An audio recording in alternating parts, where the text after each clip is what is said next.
السلام علیکم. آج ایک بہت special guest is joining me and ایک پرسپیکٹیو تھا جو I thought that was missing since a long time in the videos that I was posting.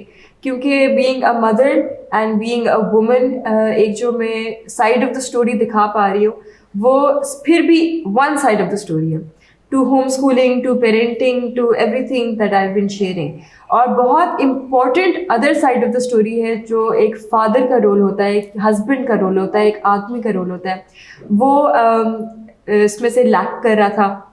ایک جو دوسرا پرسپیکٹیو تھا I thought that can be very helpful for those people جو دیکھنا چاہ رہے ہیں کہ ایک ہسبینڈ کس طریقے سے ایک وائف کو سپورٹ کر سکتا ہے اس پروسیس میں, ایک فادر کس طریقے سے اپنی بچوں کے لیے رول پلے کر سکتے ہیں پیرنٹنگ میں, ہوم اسکولنگ میں, اور ان کا کیا تھاٹ پروسیس ہوتا ہے تھرو آؤٹ دس جرنی.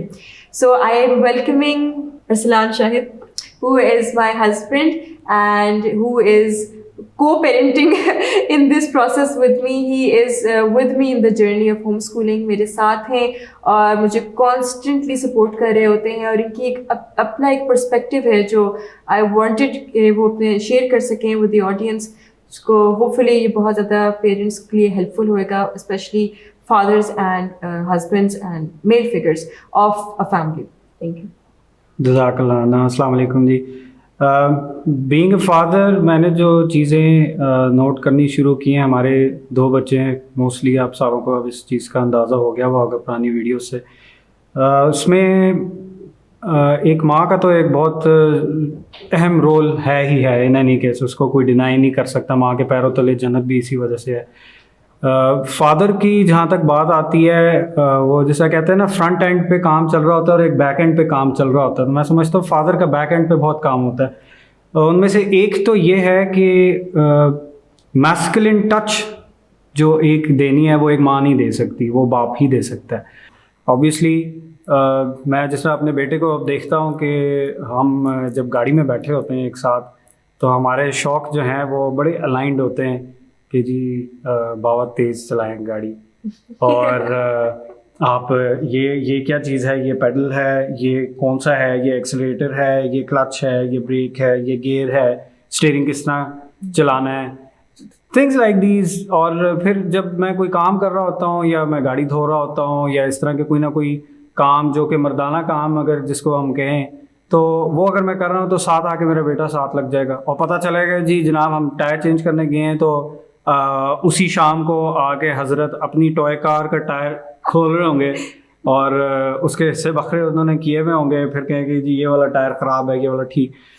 تو تھنگس لائک دیز وچ آئی فیل کہ probably a mother they would be able to do it, but it would take a lot of effort and against the وہ جو کہتے ہیں نا against the tide یا against the nature, کہ اس کے خلاف ایک ماں کو جا کے جو ہے وہ ایک مردانہ چیز ایک لڑکے کو سمجھانی پڑے گی, ایگزیکٹلی ایکسٹرا ایفرٹ لگا کے. تو اللہ نے باپ اسی وجہ سے اس ریلیشن شپ کے اندر ایک کو ماں رکھا ہے اور ایک کو باپ رکھا ہے کہ باپ ایک میسکلن ٹچ دے سکے. بیٹی کا بھی یہی حساب ہے کہ بیٹی جو ہے وہ ماں کے ساتھ فرق ہے, باپ کے ساتھ لاڈلی ہو جاتی ہے, وہ لاڈیاں کراتی ہے, مائیں عموماً اس سے تنگ بھی ہوتی ہیں, لیکن بیٹی کا جو ہے وہ پھر سارا لاڈ پیار جو ہے وہ باپ کے پاس آ کے اس نے کرنا ہے. اور ایک بیٹی کی زندگی کے اندر ایک باپ کا جو رول ہے وہ ہمیشہ سے انڈرمائن کیا گیا ہے, لیکن یہ اتنا بڑا رول ہے کہ اگر ایک باپ اپنی بیٹی کے ساتھ بہت لونگ اور کیئرنگ رہا ہو اور ایک سپورٹیو فگر بن کے رہا ہو تو ایک بیٹی کے دماغ میں مرد کا کانسیپٹ بڑا ڈفرینٹ بنے اس دنیا کے. سیکنڈ چیز جو میں سمجھتا ہوں وہ ہے جو بیک اینڈ والا کام جو میں کہہ رہا تھا, ریسورس پروویژن کا. ہمیں ایز مرد قوام کا رول دیا گیا ہے, اور قوام کا رول اگر لے مین ٹرمز میں بہت شارٹ اینڈ سویٹ کر کے بتایا جائے تو وہ پرووائڈر ہوگا.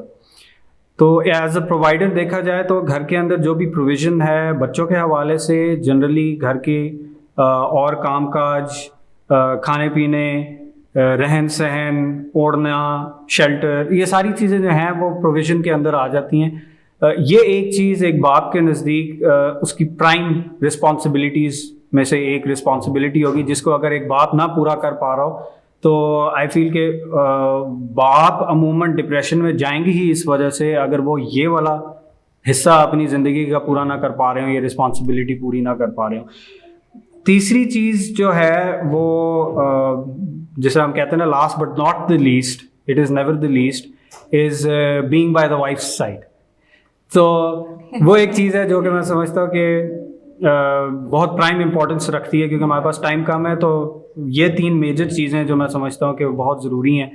If I can add a little bit, as a wife and as a mother, یہ جو سپورٹ والی بات ہے، شاید میں نے آپ کو کبھی ایسے کہا بھی نہ، it is the biggest source of strength and the back bone for every woman. I think کہ اگر اس کا میاں اس کے ساتھ as a wife I can say کہ ڈیفینیٹلی شاید بہت زیادہ اور بھی خواتین اس چیز سے اگری کریں گی کہ having your husband by your side, just having him there and him telling you again and again کہ you know I know you doing this, I know you got this, آپ مجھے بتائیں میں آپ کو کیسے ہیلپ کر سکتا ہوں. اور جب آپ کو لگتا ہے کہ بس اب گر گئے، ہم نہیں ہو سک رہا، تو وہ ایک دم سے آ کے آپ کو سپورٹ دیتے ہیں، آپ کو انکریج کرتے ہیں، آپ کو پکڑ لیتے ہیں. وہ اتنی بڑی سورس آف اسٹرینتھ اور ایک لٹرلی بیک بون ہے ایک عورت کی کہ شاید وہ کبھی عورت نے کسی مرد کو ایسے بتایا بھی نہ، اپنے ہسبینڈ کو بتایا بھی نہ، لیکن that's a huge source of comfort for a woman. Thank you for that. Thank you. You're welcome.